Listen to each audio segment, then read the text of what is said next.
అందరూ నమస్తే, welcome to our channel. ఈ రోజు మన టాపిక్ ఏంటంటే జగన్మోహన్ రెడ్డి గారు మొంతా తుఫాన్ ప్రభావిత ప్రాంతాల్లోకి వెళ్ళి అక్కడ ఉన్న రైతులను పరామర్శించారు. సో దాని గురించి మనం డిస్కస్ చేసుకుంటున్నాం. అందుకంటే ముందు ఒక్కసారి ఈ తమిళనాడు పరిశీలిద్దామండి. మొంతా తుఫాన్ ప్రభావిత ప్రాంతంలో వైఎస్ జగన్ పర్యటన. అసలు మొంతా తుఫాన్ ప్రభావం అయిపోయే వారం రోజులు అయిన తర్వాత ఈయన పర్యటన చేస్తే ఏంటి, చేయకపోతే ఏంటి చెప్పండి. ఏదో ఒక పెద్ద యుద్ధాన్ని గెలిచినట్టు వెంటనే ముందుండి నడిపించిన నాయకుల్లాగా ఇంత గొప్పలుగా అయితే తమిళనాడు చేసి వీడియోస్ అయితే పెడుతున్నారు. సరే, అవన్నీ పక్కన పెడితే అదంతా వైసీపీ సోషల్ మీడియా వాళ్ళు ఆయనకి ఇచ్చే హైప్ అనుకోండి, అది వేరే విషయం. సో ఇప్పుడు ఆయన పర్యటన గురించి మాట్లాడదాం. ఎప్పట్లాగే ప్రభుత్వ నిబంధనలను ఉల్లంఘించి సో అక్కడ కొంతమంది ఆయన కాన్వేల్లోనే 2 వాహనాలు గుద్దుకుని కొంతమంది గాయాలు కూడా అయ్యాయి.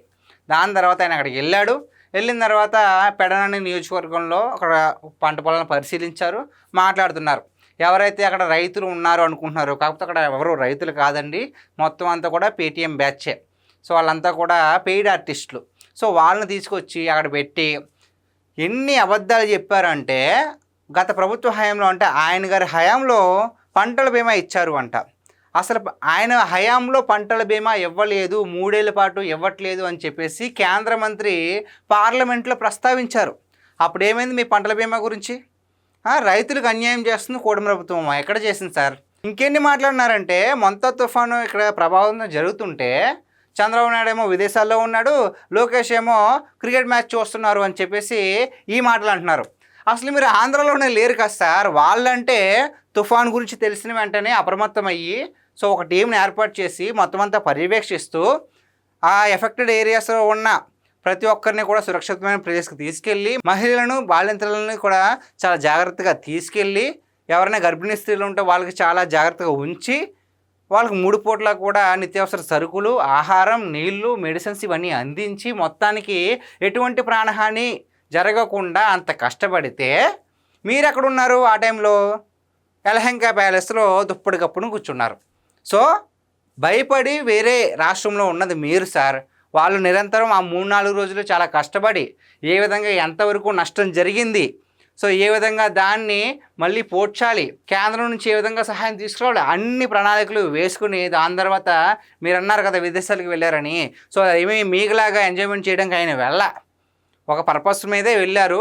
దాని తర్వాత నారా లోకేష్ గారు కూడా అవును మ్యాచ్ చూడడానికి వెళ్ళారు. ఆయన ఏం పరిపాలన చేయకుండా మీకులాగా అప్పుడప్పుడు వేరే రాష్ట్రం నుండి ఉండట్లేదే.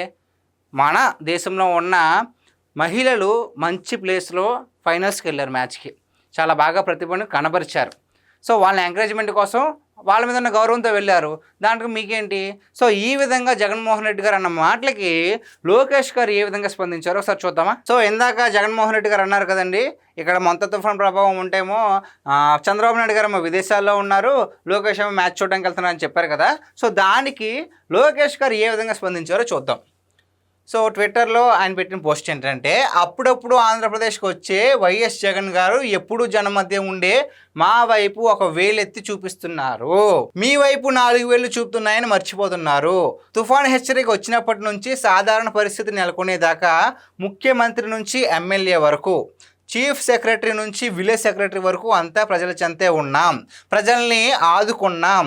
ఇవన్నీ మీకు తెలియడానికి మీరు ఇక్కడ లేరు, మీది వేరే భ్రమలోకం, అందులో విహరిస్తుంటే ఇవన్నీ మీకు ఎలా తెలుస్తాయి అన్నట్లుగా నారా లోకేష్ గారు అయితే పోస్ట్ పెట్టడం జరిగింది. నారా లోకేష్ గారు ఈ విధంగా స్పందించడం 100% చాలా వరకు కరెక్ట్.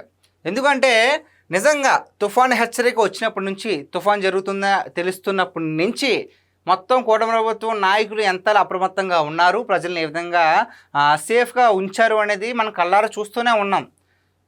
బై గాడ్ గ్రేస్ ఎవరికి ఏ హాని కలగల. కోర్స్ కాస్త ఆస్తి నష్టం అక్కడక్కడ కోనసీమ జిల్లాలో అక్కడ జరిగింది, బట్ దాన్ని ఎవరు మనం ఆపలేం కదా.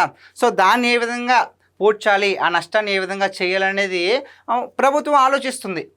సో కేంద్రం నుంచి సహాయం కూడా కోరుతుంది. సో ఇలాంటి సమయంలో జగన్మోహన్ రెడ్డి గారు ఆ తుఫాన్ ప్రభావం అయిపోయిన తర్వాత అసలు దాని ఉనికి లేని పొజిషన్లో ఆయన అక్కడికి వెళ్ళి ఈ విధంగా మాట్లాడుతున్నారు.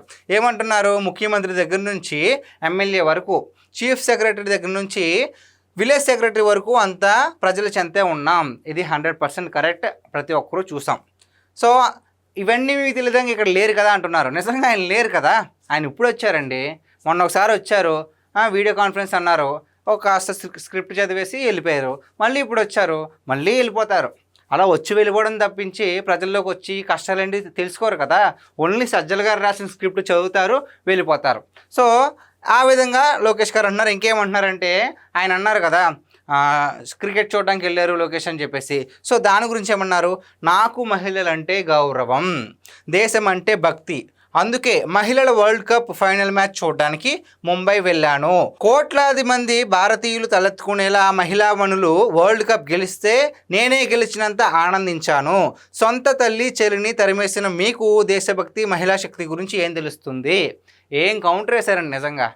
ఆయన మ్యాచ్ చూడడానికి వెళ్ళారు అని చెప్పేసి ఆయన ఆ విధంగా మాట్లాడితే ఈయన ఏమంటున్నారంటే మహిళలంటే నాకు గౌరవం ఉంది, దేశం మీద భక్తి ఉంది. సో వాళ్ళు అంతలాగా బాగా ఆడి కప్పు గెలిస్తే నేనే గెలిచినంత హ్యాపీగా నాకు అనిపించింది.